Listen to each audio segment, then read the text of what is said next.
I'd like to open an account. Grant Holloway laughed so loudly that the sound carried across the marble lobby. This is Sovereign Trust Bank. We don't serve people who wander in off the street looking for handouts. I have a valid check. Darius Whitfield placed the certified check on the counter. It was worth $200,000. Grant glanced at the amount, then looked back at Darius with open contempt. That's a high-value check. You must be trying to pull off a serious scam. He stepped around the counter and moved closer. Trash is still trash, no matter what number is printed on the paper. People like you are only good at petty theft. It's real. Grant rolled his eyes. Thieves always say their fakes are real. Watch your words. Did that startle you? Let me help you find the door, you filthy black thief. Grant opened the silver lighter he carried in his jacket. A flame appeared beneath his thumb. He touched it to one corner of the check. The paper curled, darkened, and caught fire. Ash drifted down onto the polished marble, while Grant watched with a cold smile. Next time, stay away from my bank. Darius did not move. His fingers tightened at his sides, then slowly relaxed. Grant had no idea who the man standing in front of him really was. No one in the lobby knew. Not the tellers, not the security guard, and not the customers who had watched the entire scene without saying a word. Not long before that moment, Darius Whitfield had signed the final documents to purchase Sovereign Trust Bank. The agreement had taken more than a year to complete. Sovereign Trust was one of the oldest private banks in Belhaven, Connecticut. For generations, it had served the wealthy, the connected, and almost exclusively the white. Darius had purchased the institution for $68 million. His attorney slid the final page across a conference table high above Manhattan. Darius signed without hesitation. His business partner, Celeste Monroe, watched him cap the pen. You're not even going to celebrate? Not yet. Darius, you just bought a bank. I bought a building filled with people I've never met, serving a community I don't understand yet. He leaned back and studied the signature on the final page. I want to see the place before anyone knows who I am. I want to walk through the front door like an ordinary customer and learn how they treat a man who looks like me. Celeste raised an eyebrow. You're going in without warning the staff? That's the only way I'll see the truth. Belhaven was the kind of town where lawns seemed trimmed to the same height, and neighbors smiled without ever showing their teeth. Sovereign Trust stood in the center of Main Street, between a law firm and an expensive jewelry store. Its limestone exterior had faded to the color of old cream. Brass lettering above the entrance announced that the bank had stood there for more than a century. The revolving door moved slowly, almost as if it were deciding who deserved to enter. Darius parked several blocks away. He wore a plain gray Henley shirt, khaki pants, and clean white sneakers. There was no luxury watch on his wrist, no tailored coat, and no leather briefcase in his hand.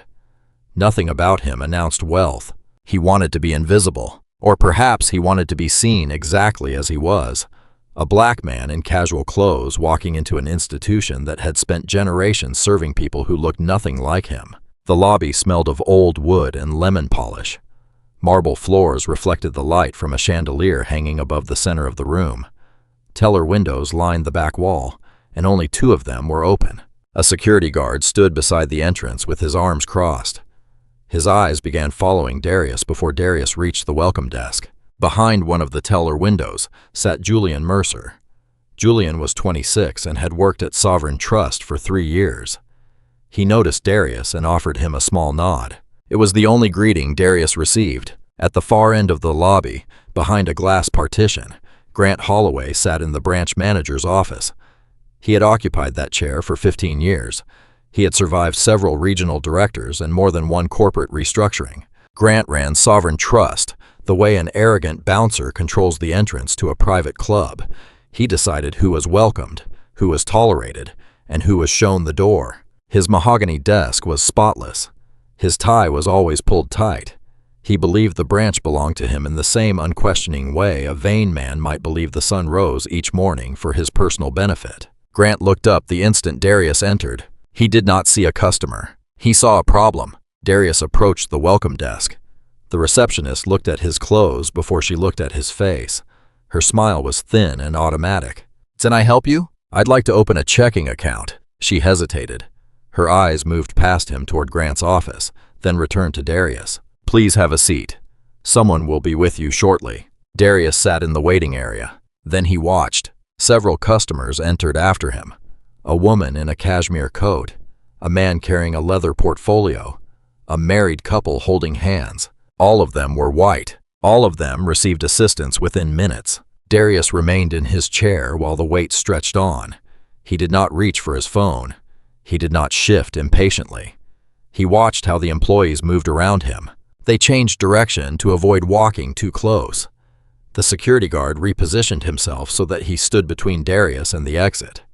The receptionist never made eye contact with him again. Darius was learning everything he had come to discover. Eventually, Grant stepped out of his office. He buttoned his jacket as he crossed the lobby, his eyes fixed on Darius the way a hawk locks onto movement in an open field. "I'll handle this one." He said it to no one in particular. Grant stopped directly in front of Darius and looked down at him. "What exactly do you need?" Darius stood. He was several inches taller than Grant, but he kept his voice calm. "I'd like to open an account and deposit a check." Grant's jaw tightened. He gestured toward his office with 2 fingers, the way someone might summon a dog. "Follow me." What happened after that would be captured by several ceiling-mounted security cameras, 2 customer phones, and the memory of a young teller who would later remember every detail with painful clarity. Grant's office was small but carefully polished. A mahogany desk dominated the room. His leather chair squeaked when he sat down. 2 framed photographs hung on the wall. One showed Grant shaking hands with the bank's former president. The other showed him accepting a regional award. He had placed both photographs at eye level so every visitor sitting across from him would see them. Darius lowered himself into the guest chair. It sat noticeably lower than Grant's chair. That was not an accident. Grant opened a drawer, removed an application form, and clicked his pen. He did not offer a handshake. He did not offer water. Full legal name? Darius Whitfield. Employment? Private equity. Grant paused. His pen remained above the paper as he studied Darius with the expression of someone listening to a child claim he had walked on the moon. Private equity. That's right. And which firm would that be? Whitfield Capital, based in New York. Grant wrote nothing. He leaned back and folded his arms. "You know, we get people in here all the time. People who walk in dressed like they just left a basketball court, then expect us to roll out a red carpet." He tilted his head. "This bank has standards, Mr. Whitfield. We verify everything. I mean everything. I'd expect nothing less." "Good. Then you won't mind providing 3 forms of identification: proof of address, proof of income, and a letter from your current bank confirming the standing of your account." Darius reached into his back pocket. He placed his driver's license on the desk, followed by his passport and a business card from Whitfield Capital. "The check is certified by a major national bank. You can contact them directly and verify it." Grant picked up the business card between his thumb and forefinger. He turned it over, then placed it back on the desk as though it were a losing lottery ticket. Anyone can print a business card. Anyone can call the issuing bank and verify a certified check. Grant's nostrils flared. I was not accustomed to being challenged in that office, especially by someone he had already decided did not belong there. "Let me make something clear." Grant leaned forward and lowered his voice. "I've managed this branch for 15 years. I decide who opens an account here. I decide whose money is real and whose money isn't. And right now, sitting in that chair, you don't look like a man whose money is real." Darius held his gaze. "What does a man with real money look like?" Grant did not answer. He did not have to. The answer was visible in the photographs on the wall, in the customers moving through the lobby, and in every assumption built into the century-old marble beneath their feet. The door to Grant's office remained open. Through the glass partition, Darius noticed an elderly woman entering the bank. Her name was Lenora Bennett. She was 72 years old, short and thin, and she walked with a wooden cane whose handle had been wrapped in black electrical tape. She wore a clean but faded blue dress. Her shoes had been polished so often that the leather had become nearly transparent. Lenora carried a manila folder pressed against her chest, as though it contained everything she had left. She approached the welcome desk. The receptionist did not smile. "I'm here about my loan application. I've applied several times, and they told me to come back." The receptionist looked at her computer and typed a few words. She read the screen, typed again, then picked up the telephone and called an extension. After a short conversation, she hung up. "Mrs. Bennett, our assistant manager will speak with you." Vanessa Price emerged from a side office. She was in her 40s, with blonde hair pinned tightly behind her head. She walked with the impatient stride of someone who had already decided the conversation would waste her time. "Mrs. Bennett, come with me, please." Lenora followed her toward a small desk near the back of the lobby. It was not an office. It was not private. It was an exposed desk where employees and customers could hear every word. Vanessa sat down and opened a file without looking at Lenora. "You applied for a personal loan of $3,000. "Yes, ma'am. It's for surgery on my knees. The doctor says I shouldn't wait much longer." "Mrs. Bennett, your credit score is 542. You have no CO signer, and your monthly income comes from Social Security. We've reviewed the application more than once. The answer has not changed. But I've banked here for 31 years. I've never missed a payment on anything. Not once." Vanessa closed the file and placed both hands on top of it. "The system doesn't care how long you've banked here. The numbers don't qualify. Is there anyone else I can speak with? Perhaps the manager?" "The manager is busy." Vanessa stood. "I'm sorry, Mrs. Bennett. There is nothing else I can do." Lenora did not move. Her fingers tightened around the folder. Inside it were decades of deposit slips, handwritten records, and a letter from her doctor explaining that without surgery, she would soon lose much of her mobility. She had organized every document the night before while sitting beneath a single light in her kitchen. She had arranged the slips by year. She had ironed her dress and polished her shoes once more, even though the leather was so worn it could barely hold a shine. She had done everything correctly. She had prepared with the care of a woman who knew the world might not give her a second opportunity. "Please," Lenora said. Her voice cracked. "I don't know where else to go." Vanessa was already walking away. She did not pause or turn around. She entered her side office and closed the door with a gentle click that sounded, in the silence of the lobby, like a lock turning. The room became still. The security guard looked down at his shoes. Julian gripped the edge of his teller counter. His jaw tightened. The telephone on his desk could reach the regional compliance office in moments. He stared at it. Then he did nothing. A woman in the waiting area pulled her child closer, as though poverty could spread through the air. A man in a gray suit turned his back and pretended to study a brochure he had already opened twice. Lenora pushed herself upright with the cane. Her eyes were wet, but she did not cry. She had spent a lifetime learning how not to cry in places where tears would only make strangers look away faster. Then Grant's voice cut across the lobby. "Ma'am?" Lenora stopped. "We're not a charity." Grant had stepped out of his office. He did not lower his voice. He wanted the entire lobby to hear him. "If you can't afford the surgery, don't waste our time. We have real customers waiting." Lenora's chin trembled. She nodded once, the way a person nods after the last piece of hope has been taken from them, and turned toward the revolving door. Darius had watched everything from Grant's office. Every word, every dismissal, every small act of cruelty disguised as policy. He had entered the bank to observe. Now he had seen enough. Darius rose from the low chair and walked past Grant, who stood in the lobby with his arms folded and satisfaction on his face. Darius crossed the marble floor. His sneakers made almost no sound. "Ma'am?" Lenora turned. She looked up at him with the tired expression of someone who had spent a lifetime being disappointed by strangers. "Are you all right?" "I'm fine, honey. It's just been a difficult day." "What is the surgery for?" "My knees." "Both of them, really. But I'd be grateful to repair even one." She attempted a smile. It did not last. Darius looked at the taped handle of her cane and the folder pressed against her chest. "How much do you need?" $3,000, but they won't approve it." "I heard them." Darius reached into his pocket and removed his checkbook. "I'll guarantee the loan. If the bank won't approve you a loan, they can approve you with a cosigner." Lenora stared at him. "You don't even know me." "I know enough." Darius turned towards Grant's office. Lenora followed, holding the cane in one hand and the folder in the other. Everyone in the lobby watched. No one spoke. Darius stepped back into the space Grant had claimed as his personal kingdom. He placed the checkbook on the mahogany desk. "I'd like to co-sign Mrs. Bennett's loan. I would also like to deposit this certified check as collateral." Grant looked down. $200,000. His eyes moved from the check to Darius, then to Lenora, and finally back to the check. His upper lip curled. The lobby seemed to hold its breath. "What did you just say?" "I said I'll co-sign her $3,000 loan, and I'll deposit my own certified check for $200,000 as collateral." Grant did not move. For an instant, something crossed his face. It was not concern or confusion.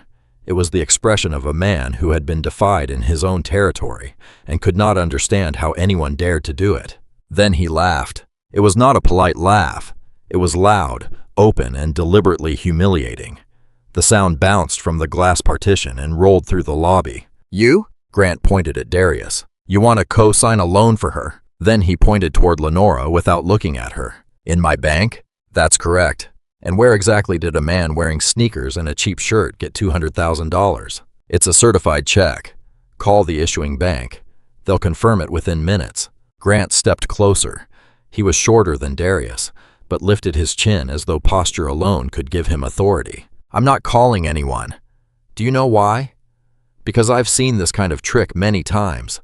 Two people come in together. One pretends to be helpless, and the other pretends to be a hero. It's always the same scheme." Lenora tightened both hands around her cane. "I don't know this man. I had never seen him before today." "Of course you hadn't." Grant smirked. "Funny how people like you always seem to find one another." Darius's jaw tightened, but his voice remained steady. "Process the check. Approve her loan. That's all I'm asking you to do." "You're not asking." Grant's smirk vanished. "You're telling me. And no one tells me how to run my branch." He turned toward Vanessa, who had reappeared in the doorway of her office. "Call security." Vanessa hesitated. "Grant, perhaps we should verify the check first." "I said call security." Vanessa picked up the telephone. Her hand trembled as she dialed. She spoke quietly into the receiver, but the words disturbance and lobby carried through the room. Darius did not step backward. He did not change his posture. He stood like a man who had already decided that nothing inside that building could truly touch him. Not the insults, not the threats, and not the guard being called to remove him from property he legally owned. Grant waited for a reaction. He wanted Darius to flinch, raise his voice, or make one angry movement that could justify what Grant intended to do next. Darius gave him nothing. That silence, and Darius's absolute refusal to perform the role Grant had assigned him, finally broke Grant's composure. "You're making a mistake." "No." Grant jabbed one finger against Darius's chest. The tip pressed directly into his sternum. "You made the mistake when you walked in here playing dress-up, pretending you could sit in my office and act like you're something you're not." Lenora reached for Darius's arm. "Let's go, honey. It isn't worth it. Please." Darius remained still. His eyes stayed on Grant. "Take the check out of that book. Let me see it." Darius removed the certified check and held it out. Grant snatched it from his hand. The paper clearly displayed the amount, the certification, and Darius Whitfield's name. Grant examined it briefly. Then he tossed it onto the desk like a used napkin. "Fake." "It's not fake. Call the number and verify it." "I don't need to call anyone." Grant picked up the check again. "Do you want to know what I think of this?" He reached into his jacket. The lighter was made of polished silver and engraved with the Sovereign Trust emblem. The bank's former president had given it to Grant as a commemorative gift. Grant had kept it like a trophy. He opened it with a sharp click. "Grant." Julian's voice came from behind the teller window. It was quiet, almost a whisper. "Grant, don't." Grant either did not hear him or did not care. The flame touched the corner of the check. The paper caught almost immediately. Fire traveled inward, curling the edge and turning it black. The smell of scorched paper filled the office. Ash floated upward and landed on Grant's desk, on the framed photographs, and on the polished mahogany he cleaned every morning. Lenora gasped. Her hand flew to her mouth. The cane slipped from her grip and struck the marble floor. There. Grant dropped the final burning piece into the wastebasket and wiped his fingers against his trousers. "That's what I think of your money. That's what I think of your offer. And that's what I think of both of you standing in my office." He straightened his tie and adjusted his cuffs. The performance was not only for Darius.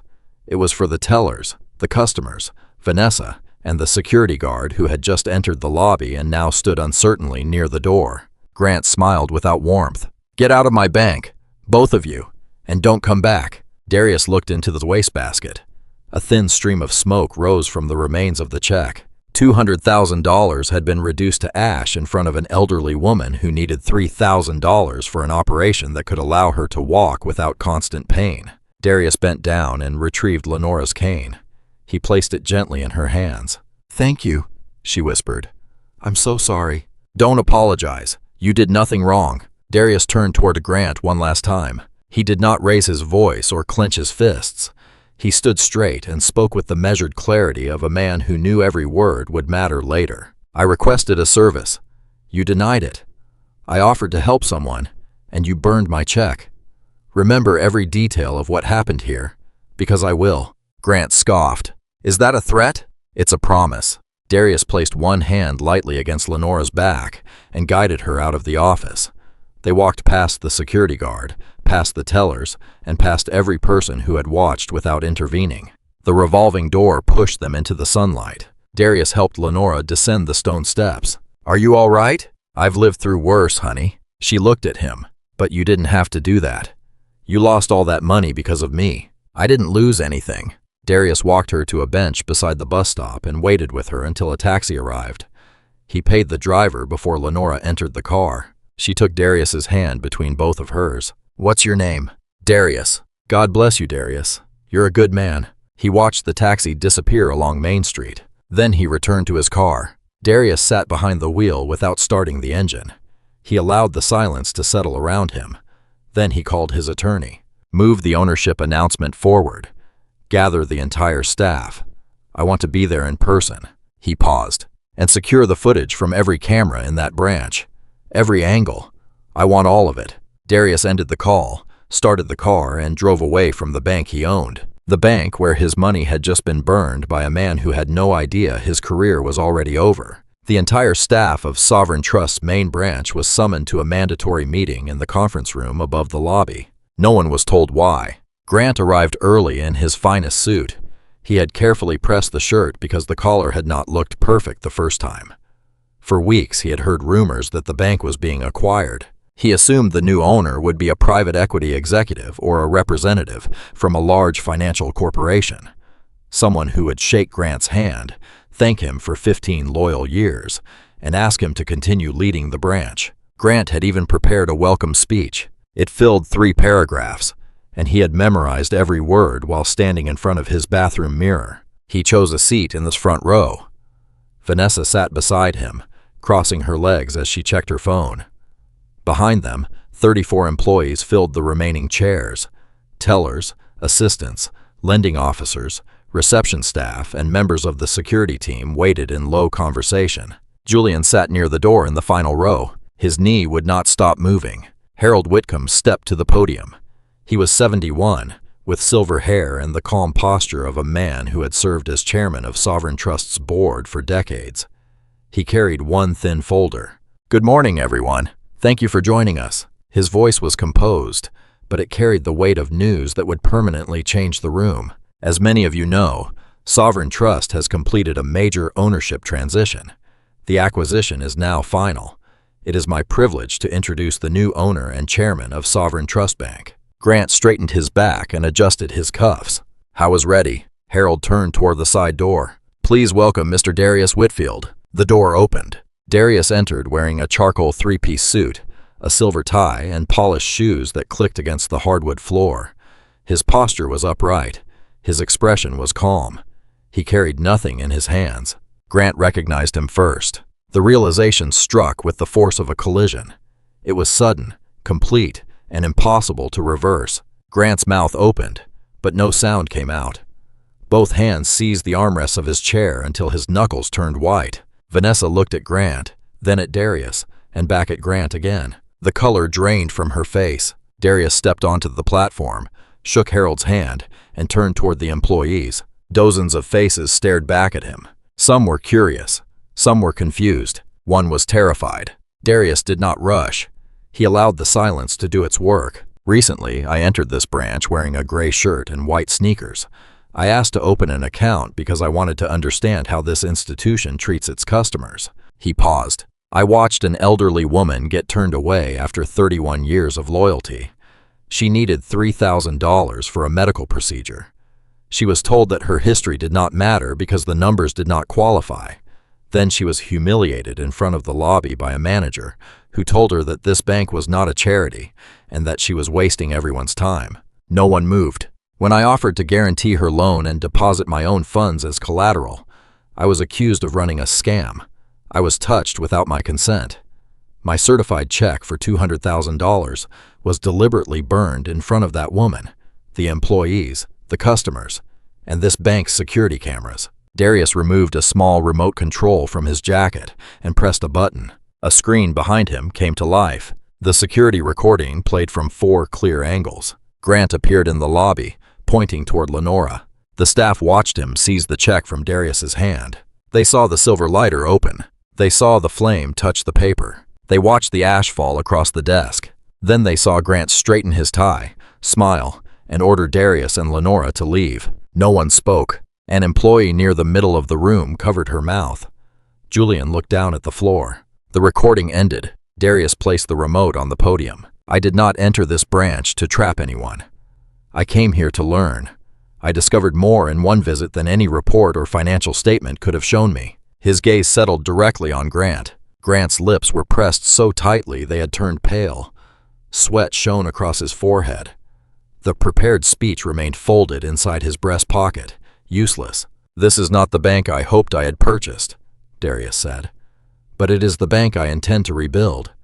That work begins here." He stepped forward. "Mr. Holloway." Grant rose automatically, as though his body had responded before his mind could stop it. "Yes?" His voice cracked. Darius held his gaze. "We'll address your position now." Grant's knees weakened as he lowered himself back into the chair. The room heard the heavy thud when the seat caught him. For the first time in 15 years, Grant Holloway was not the most powerful person in Sovereign Trust. Darius returned to the podium. "Grant Holloway, please stand." Grant forced himself upright again. His legs trembled beneath his pressed trousers. The paper in his breast pocket crinkled as he took several shallow breaths. "Mr. Holloway, your employment with Sovereign Trust Bank is terminated, effective immediately.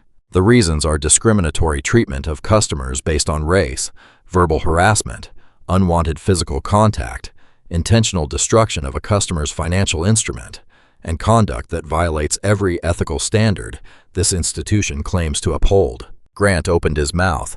The voice that emerged was thin, stripped of the authority it had carried through the branch for years. "Mr. Whitfield, Darius, I didn't know. If I had known who you were, I would never have done any of that." "Stop." Darius raised one hand. "That is exactly the problem. You would have treated me differently if you knew I had $68 million behind my name. That means you were willing to treat anyone who looked like me the same way, as long as you believed they had no power to challenge you." Grant closed his mouth. There was no answer he could give. Darius turned toward Vanessa. "Miss Price." Vanessa's fingers clutched the armrest. "You rejected Lenora Bennett's loan application repeatedly. She had been a customer for 31 years. She had a perfect record of honoring her obligations. She needed $3,000 for surgery that would determine whether she could continue walking. You rejected her without requesting a second review, without escalating the case, and without offering a single alternative." Vanessa swallowed. "I followed protocol. Her credit score was too low. Her credit score was one piece of information. You made it the only piece that mattered. You did not examine her payment history. You did not consider her loyalty. You looked at a number, looked at her face, and decided she was not worth your time." Vanessa remained silent. "Your employment is also terminated, effective immediately." The remaining employees sat motionless. Some stared at Darius. Others stared at their hands. No one looked toward Grant or Vanessa. Darius nodded to 2 members of the security team near the wall. "Mr. Holloway and Miss Price will be escorted while they collect their personal belongings. Their access to bank systems will be disabled immediately." Grant took one step toward Darius. His eyes were wet, not with remorse, but with disbelief.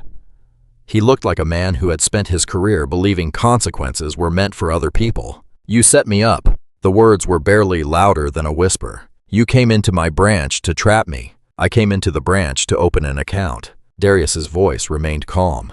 "Everything that happened afterward was your choice." The guards moved to either side of Grant. He turned and walked toward the door. The polished shoes he had chosen for his welcome speech made almost no sound against the carpet. Vanessa followed several steps behind him. Neither looked back. The door closed. Darius watched it for a moment, then turned toward the room. "Is Julian Mercer here?" Julian stood near the back. His face was red, and his hands trembled. "Yes, sir. You were at the teller window. You saw what happened." "Yes, sir, I did. You called Grant's name. You asked him to stop. I heard you." Julian lowered his eyes. "I should have done more. I should have walked out from behind the counter. I should have called the regional office. I was afraid I'd lose my job." Darius studied him for a long moment. The room waited. "Fear is human, Julian.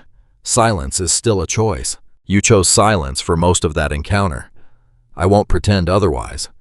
But you also chose to speak, even if you only said a few words.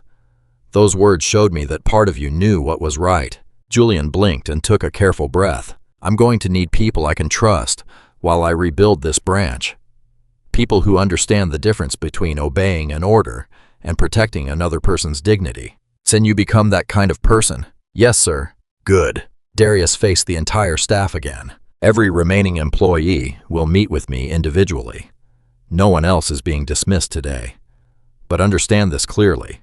What happened in the lobby was not one man's isolated failure. It was the result of a culture. A culture does not disappear because two people lose their jobs. It changes when everyone inside it decides to stop looking away." Darius placed both hands on the podium. "I've invited Lenora Bennett to return. When she enters this branch, she will receive the respect she earned through 31 years of loyalty. Her loan will be approved, and I will personally make certain it is handled correctly." Darius stepped away. The meeting was over, yet no one moved for several long moments after he left the room. A recording of the meeting reached the internet before Grant reached his house.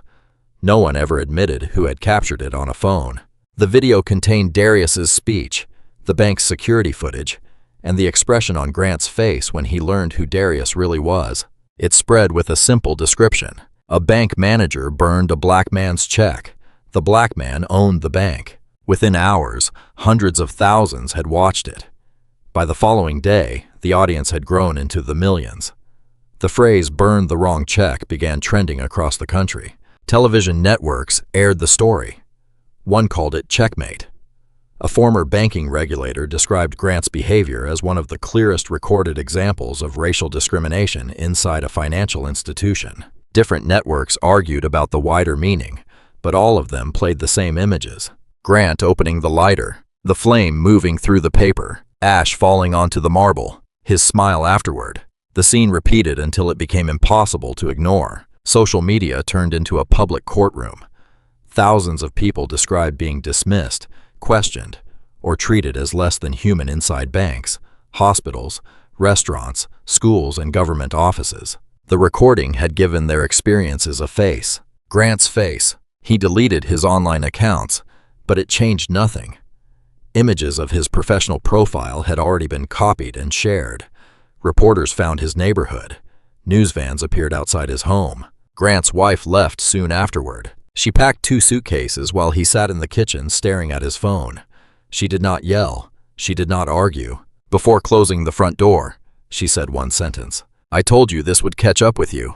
The Office of the Comptroller of the Currency opened a formal investigation into Sovereign Trust's Belhaven branch. The inquiry quickly expanded beyond Darius and Lenora. Federal investigators requested a decade of lending records. What they found confirmed what Darius had suspected and what Lenora had lived through. Under Grant's management, black applicants had been rejected at a rate more than 4 times higher than white applicants with comparable financial profiles.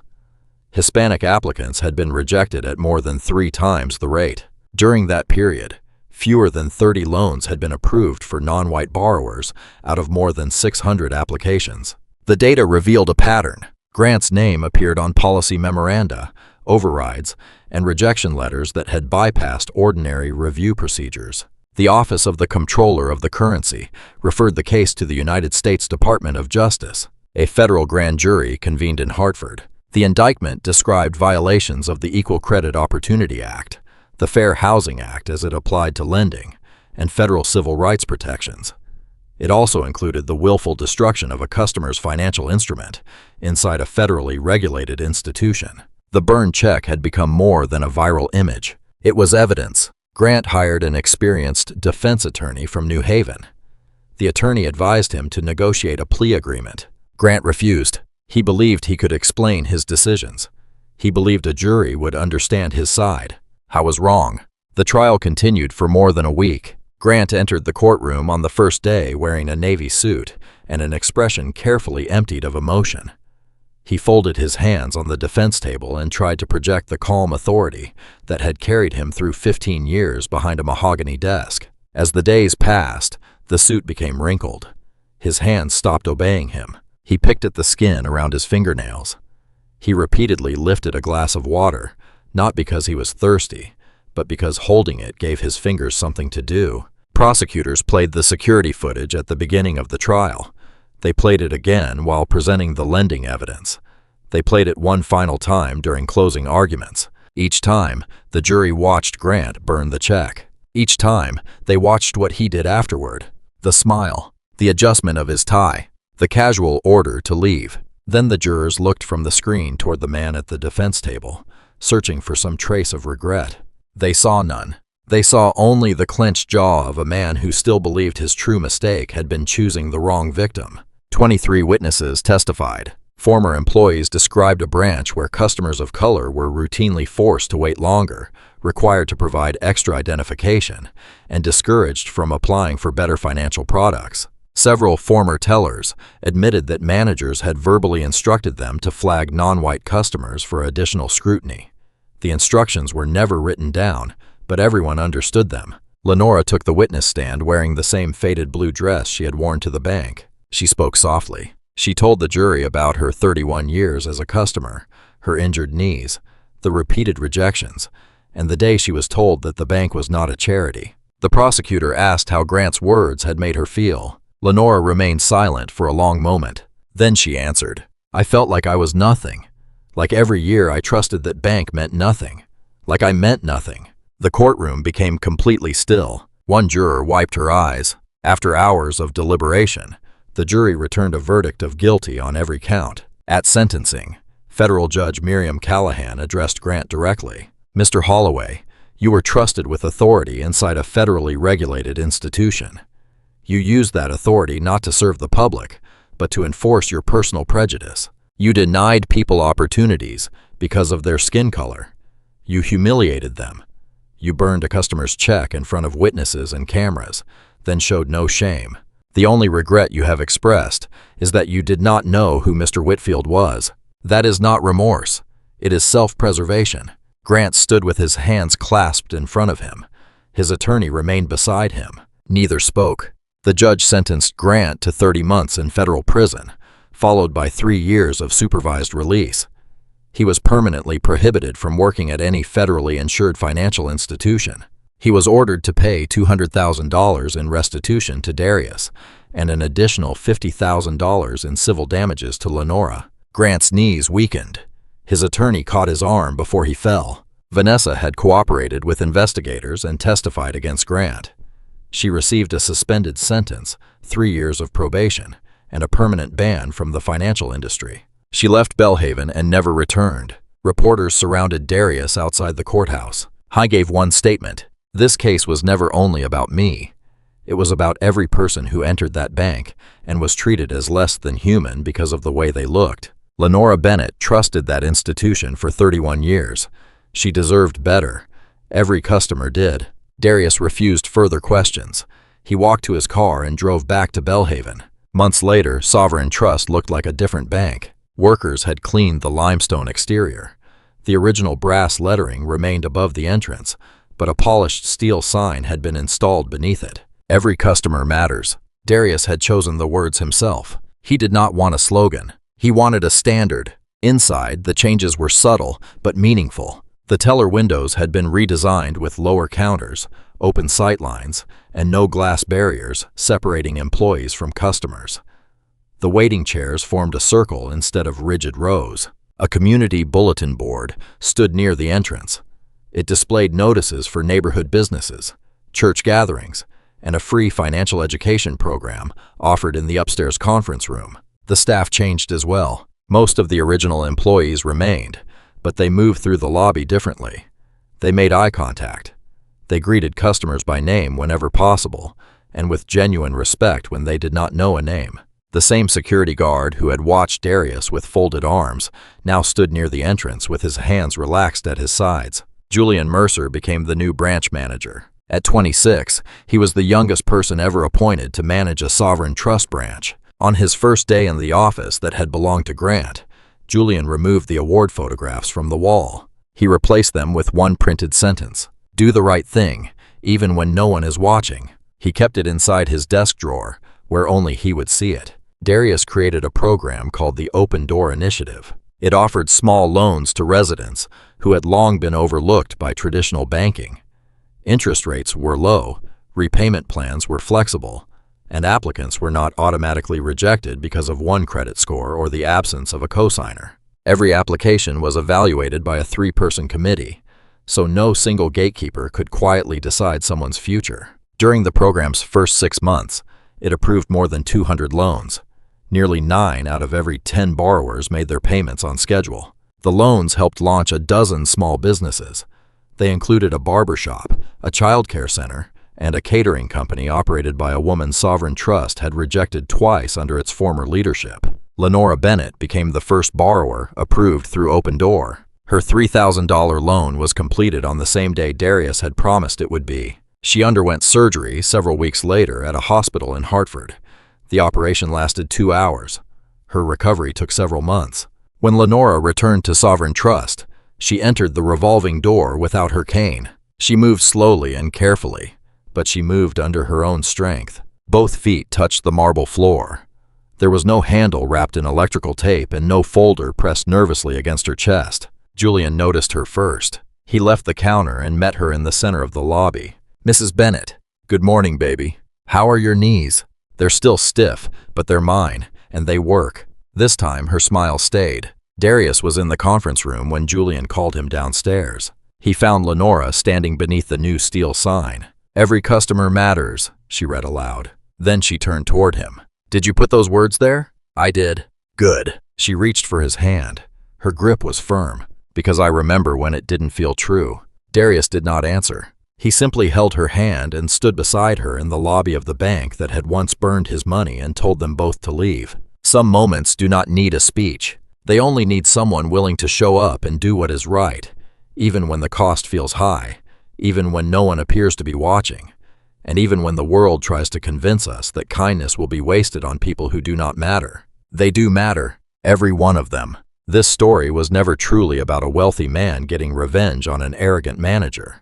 It was about what happens when power is used without compassion, and what becomes possible when someone chooses responsibility instead. Darius did not reveal his identity in the lobby because he wanted special treatment.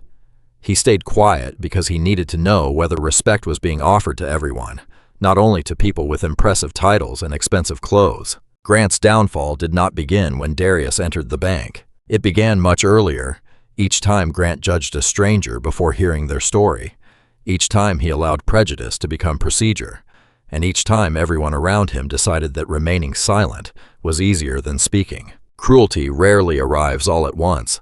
It grows through small choices that people excuse, repeat, and eventually call normal. Change often begins the same way. A teller whispers, "Don't." A stranger sits beside an elderly woman. A business owner listens instead of assuming. An employee decides that keeping a job is not worth losing his integrity. A leader creates a system in which no one person's bias can close every door. Julian could not undo his silence that day, but he accepted responsibility for it. Darius did not pretend Julian had been brave enough. He gave him an opportunity to become braver the next time. That is what a meaningful second chance looks like. It is not forgetting what happened. It is not removing consequences. It is allowing accountability to become the beginning of better choices. Lenora's dignity had never depended on her bank balance, her credit score, or her ability to walk without a cane. She had always mattered. The tragedy was that the people behind the counters had forgotten how to see it. A person's clothing cannot tell us the depth of their character. A number on a report cannot hold an entire life. A job title does not make someone honorable, and wealth does not make someone worthy of basic respect. Real strength is not the ability to humiliate someone who cannot fight back. It is the willingness to interrupt injustice, to remain calm when anger would be understandable, and to use whatever influence we possess to leave a door open for someone else. Forgiveness may be possible, but it does not require pretending that harm never occurred. Responsibility means facing the results of our actions, repairing what can be repaired, and choosing not to repeat the same wrong when another opportunity comes. The next person being ignored in a lobby may never own the building. That should not matter. Kindness should not depend on discovering that someone is powerful. Respect should not be a reward reserved for people who can punish us when we withhold it. It should be the first thing we offer. And sometimes the person others try to throw out becomes the person who transforms the entire institution. This story may remind you of a moment when someone judged you before knowing your name, your work, or the life you had lived. It may remind you of a time when you watched another person being treated unfairly and wished you had spoken sooner. Those moments do not only happen in stories. They happen in banks, hospitals, restaurants, schools, offices, and ordinary public places every day. The difference is often one person who refuses to stay quiet. So when you see someone being diminished, pause what you're doing. Do not tell yourself that it is none of your concern. You may not be able to solve everything, and you do not need to create a confrontation. Sometimes help is a calm question, a phone call, a witness who remains present, or a simple statement that reminds another person they are not alone. The moment you step forward for a stranger is the moment you become the kind of person others remember for the right reasons. Be the person who notices. Be the person who speaks with courage and kindness. Be the interruption that allows dignity to enter the room. If this story touched you, share your thoughts in the comments. Tell us whether you have ever been judged before someone understood who you truly were, or whether you have witnessed unfair treatment and chosen to speak. Share this story with someone who needs its message. Subscribe to the channel and join us for the next one.